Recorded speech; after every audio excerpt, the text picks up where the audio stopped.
everybody, and I want to welcome everyone to this episode of the Booze Geek. My name is Chuck, and I am your host. And before I get started, if you're new to the channel, please hit that subscribe button. And if you like the episode, well, hit that like button too. Give us a big thumbs up, and I'm going to thank y'all in advance. But on tap on this episode, we are tasting and reviewing a beer from St. Bernardus Brewing, and they are located in Watou, Belgium. So I'm going to grab the can. So from St. Bernardus, this is their Tokyo. The Tokyo, baby. So what's really interesting about this beer, so way back in 2012, St. Bernardus opened a cafe in Tokyo, Japan. And to celebrate that grand opening, well, they brewed this beer. And once the grand opening and all the festivities were wrapped up, they stopped brewing this beer. Well, fast forward, and 9-10 years later, well, they re-released this beer and they put it into distribution, so now we get to try it. Outside of Japan, we finally get to try this beer. So, the Tokyo, pretty cool story. But, so what is this beer? Well, this is a Belgian wit, and this beer clocks in at 6% ABV. So, without further ado,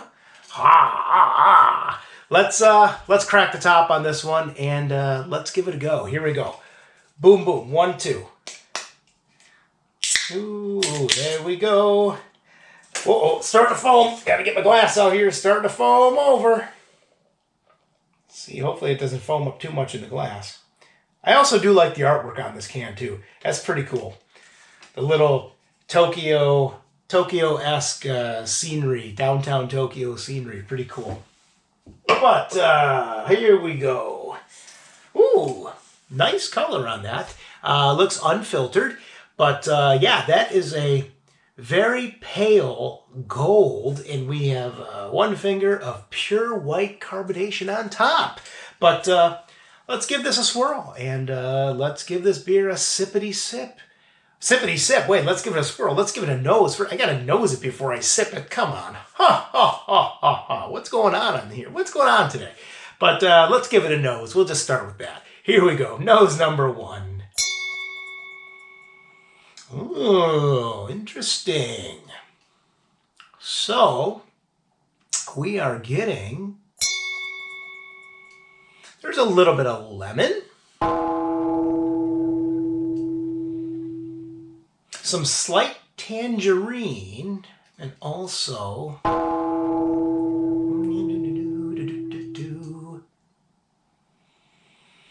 a slight hint of white pepper. And one more.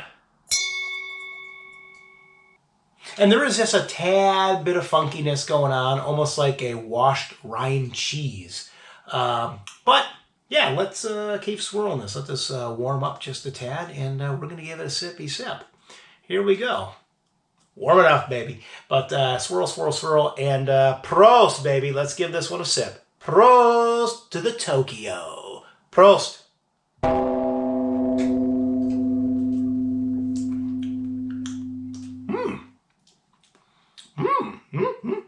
Wow.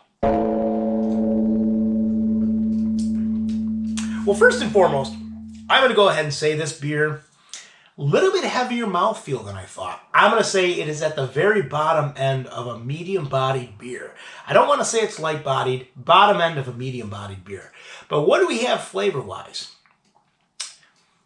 But to that extent, I thought it was going to be a light-bodied beer, but it's not. But anyways, flavor-wise, what do we got? We got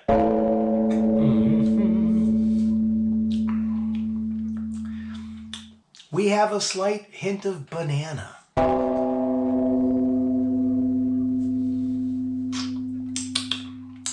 We're getting some citrus, absolutely.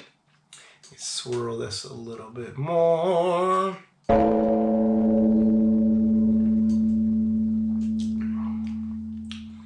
Slight hint of vanilla. And I mean, it's definitely rounded out by those cereal grains. There's definitely a cracker quality rounding it out, which is pretty predominant. Let me give this one more sip, though. Swirl, swirl, swirl away.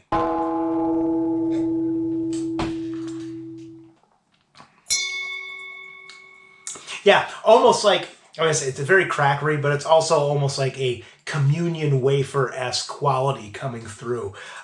Very interesting beer. I mean, like I said, the mouthfeel is a little heavier than I thought, but what would I give this on the pint meter? I do like this. This beer is very crushable. Very refreshing. I think on the meter, I'm going to give this one more sip and leave you in suspense. No, I'm going to give this beer a 7.5. Yeah, very nice beer. Very well done beer. Like I said, the mouthfeel is kind of throwing me off. I wish it was a lighter body mouthfeel. However, has some interesting flavors and aromas. I do think they can all be brought up a little bit because the crackery presence is definitely the dominant force here on the palate. But yeah, interesting beer, and now that it's available, I recommend everyone go out and get a 4-pack. And yeah, with that, I'm taking one more quick sip.